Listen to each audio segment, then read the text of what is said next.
चरम पर है, राजनीतिक है, सोशल है।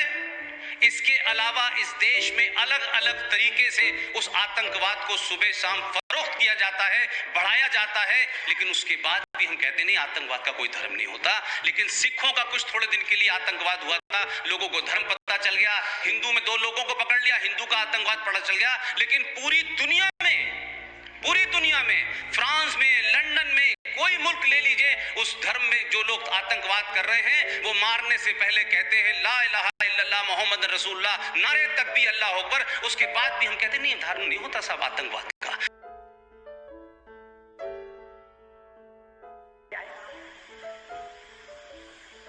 तो मेरे साथ अफगानिस्तान के विदेश मंत्री थे, मैंने कहा कनिष्क आपका कौन लगता है, कनिष्क से आपका क्या संबंध है?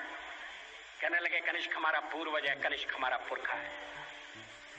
He was one of our forefathers. मैंने कहा तब तो हमारे आपके पुरखे एक हैं। अफगानिस्तान के लोगों ने उपासना पद्धति बदली है, संस्कृति नहीं बदली। आज के भारत के परिवेश में ये सुनने के बाद थोड़ा विचित्र लगता है। हमारे यहाँ तो धर्मांतरण के साथ राष्ट्रांतरण होता है, ऐसा दृश्य दिखाई देता है। अध्यक्ष महोदय, इसी तरह के लोगों ने उग्रवाद पैदा किया है हमारे पड़ोस के देश में, और इसी तरह का उग्रवाद हमारे देश में पैदा करने की कोशिश किया है।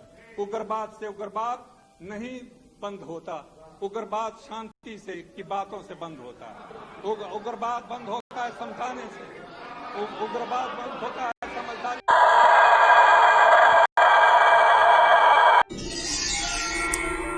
गोली खा। अध्यक्ष महोदय, मैं संविधान की बात कर रहा हूँ। अध्यक्ष महोदय, इंसान में कोई फर्क नहीं होना चाहिए, परंतु इस देश में इंसान के नाम पर फर्क किया जा रहा है। अध्यक्ष महोदय, इस देश का कानून कहता है ये देश सेकुलर है, ये देश सेकुलर है, इसमें हिंदू और मुसलमान एक इस देश को हिंदू राष्ट्र है। अध्यक्ष महोदय, अगर एक लफ्ज संविधान में लिखा जाए ये देश हिंदू राष्ट्र है, टूट जाएगा ये देश, खत्म हो जाएगा ये देश। इसका मतलब है जब सेकुलरिज्म का आवाज बहुत बढ़ गया था, तब मुसलमानों की संसद में आवाज जो 41 पहले थी स्लोगन के पहले, अब वो 18 हो गई है। यानी सेकुलरिज्म का नारा लगाने से मुसलमानों के हक और अधिकार में बढ़ोतरी नहीं कमी हो गई है। इसका मतलब है कि मुसलमानों के साथ सेकुलरिज्म का नारा देकर धोखाधड़ी करने का एक षड्यंत्रकारी अभियान चलाया जा रहा है। मुसलमानों को ये समझने की जरूरत है। देश में सेक्युलरिज्म को कमजोर करने वाली ताकतों से हमें सावधान रहना चाहिए। देखिए, हमारे मुल्क में जो सेकुलरिज्म की डेफिनेशन रही है वो ये है कि हम हर तरह का धर्म जो है उससे डिस्टेंस रखें, उसको इज्जत दे दें। ये हमारा सेकुलरिज्म होना चाहिए था, लेकिन ऐसा हुआ नहीं। और जो सेकुलरिस्ट पार्टियां हैं उन्होंने भी ये गलती की है जिसकी उन्हें सजा मिल रही है। जो सो कॉल्ड सेकुलरिस्ट पार्टियां हैं वो ये है कि उन्होंने जो माइनॉरिटी फंडामेंटलिस्ट थे उनसे आग चुराई। उन्होंने उस कम्युनलिज्म को या उन रिएग्रेसिव आइडियाज को और उस तरह के रिएक्शनरी लोगों को बहुत सही तरह से क्रिटिसाइज नहीं किया, बल्कि उन्हें इस्तेमाल करने की कोशिश की।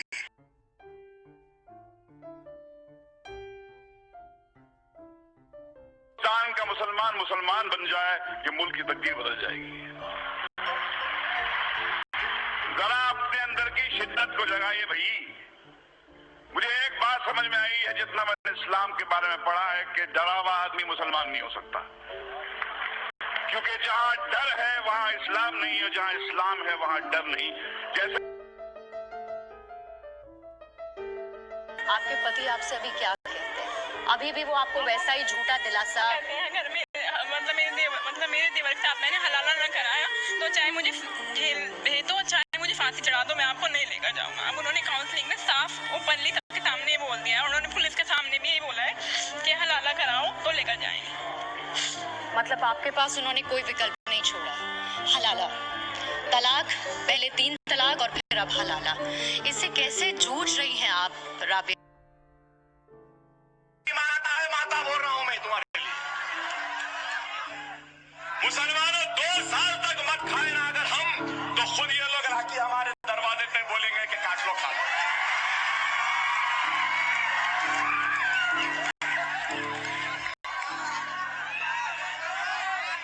काश के वो भी खा के देखें कि कितने मजेदार हैं ये। बदनसीब है, नहीं खा रही, हम क्या करेंगे? हम तो खाते आए हैं, बड़ा मजा आता है और मजे में कोई कॉम्प्रोमाइज नहीं भाई। What is so beautiful about Hindu community and Hindu culture and Hindu tradition? वो ये है कि वो इजाजत देता है कि कुछ भी कहो और कुछ भी सुनो और कुछ भी मानो। और यही ट्रेडिशन और यही वैल्यू सिस्टम है कि जिसकी वजह से इस मुल्क में डेमोक्रेसी, और इस मुल्क से निकलेंगे तो मेडिटेरियन कोस्ट तक डेमोक्रेसी नहीं मिलती। हिंदी है, हम वतन है, हिंदुस्तान हमारा, और मुझे फख्र है इस वतन पर, क्योंकि यही वतन है। कई मुसलमान ऐसे वतन नहीं है जहां आप अपने मजहब को खुलकर बयान कर सके।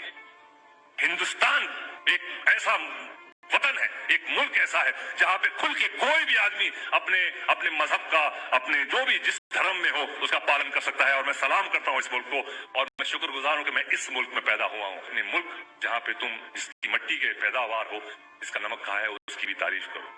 तो जय हिंद बोलने से कताया मत करो, ये मुसलमान की निशानी है। जय आपका मुल्क है, फख्र करो इस पर। आप खुलकर मजलिस कर सकते हो, मातम कर सकते हो। कई जगहों में दुनिया के और मुल्कों में जाओ, नहीं कर सकते हैं आप।